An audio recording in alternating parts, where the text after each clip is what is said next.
Cancer screening can help prevent and detect a number of cancers early, which often means less intense and more successful treatment. If you don't know where you can get screened, the NFL and the American Cancer Society can help.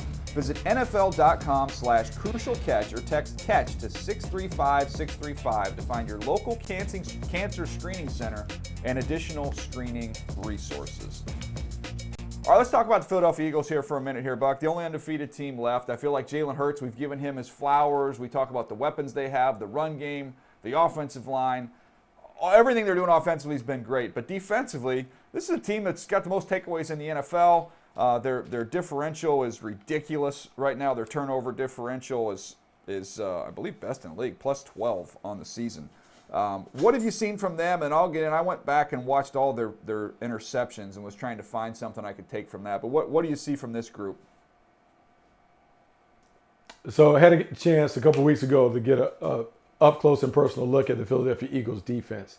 And I'm going to tell you, DJ, they're built the right way. I know people give them a hard time because they don't commit big dollars or high draft picks to linebackers, but this team is built on the front as the foundation.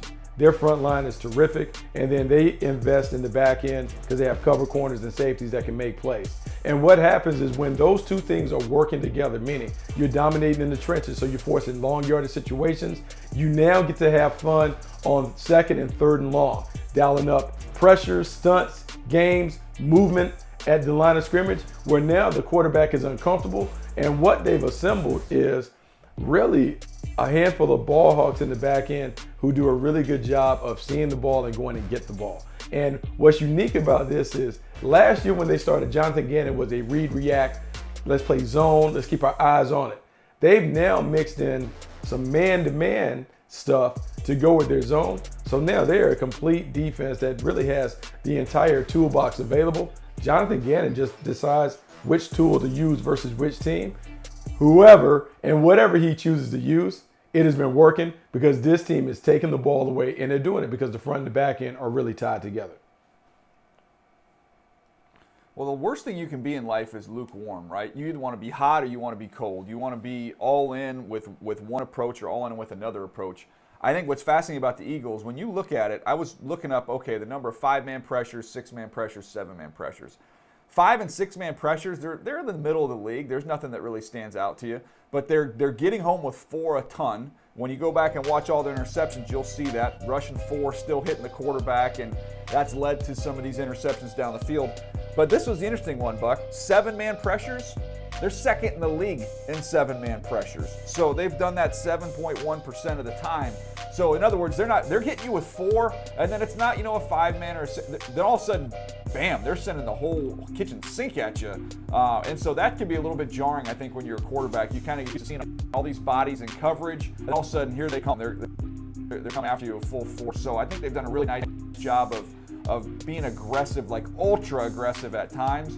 And the other thing, when you go watch all these clips, I don't know if Darius Slay, I know Darius Slay's been to the Pro Bowl and Darius Slay has a good reputation, but I don't feel like he gets talked about enough in terms of putting him up there in the very top, the upper echelon of corners in this league.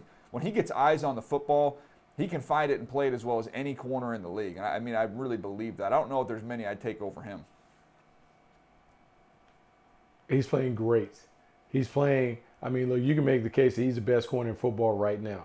Watched him lock up Justin Jefferson very early in the year. Watched him against the Jaguars, not only play great man-to-man, but also have excellent eyes in zone. He's continued to do that throughout the time. I think what you brought up is really interesting, DJ, because that mix of 4-man pressure with 7-man pressure is as drastic and as stark a contrast as you can get when it comes to how you call a defense. That 7-man pressure is basically cover 0, blitz peel. You know we're coming. We're not hiding it. We're bringing it, and we're saying that your 4 eligibles can't beat our guys. And they're bringing the heat, and because of that, they're able to do it. So nice combination of those simulated pressures with all-out pressures to really play games with the quarterback. And all of it is working because they're dominating the early downs, and they're making you have to go against what they want you to face on those money downs on 3rd and long. Yeah, and they've got waves. We've talked about it before. Waves of those defensive linemen they can throw at you. They're getting some interior push. And then on the back end, again, it seems like they always have one free defender, and they are able to get eyes on the quarterback and just making things happen. I mean, it's really a fun thing to watch what they're doing, and they've laid some traps too. You'll see corners laying traps and falling off one and dropping back in and getting picked. So a really nice job by Jonathan Gannon and company, how they're designing that. And these guys are playing really, really hard. All right, Buck, we're going to step aside, take a quick break here. When we come back, we're going to talk about some players who might not have the stats that jump off the page, but their game is jumping off the screen. We'll get to that right after this.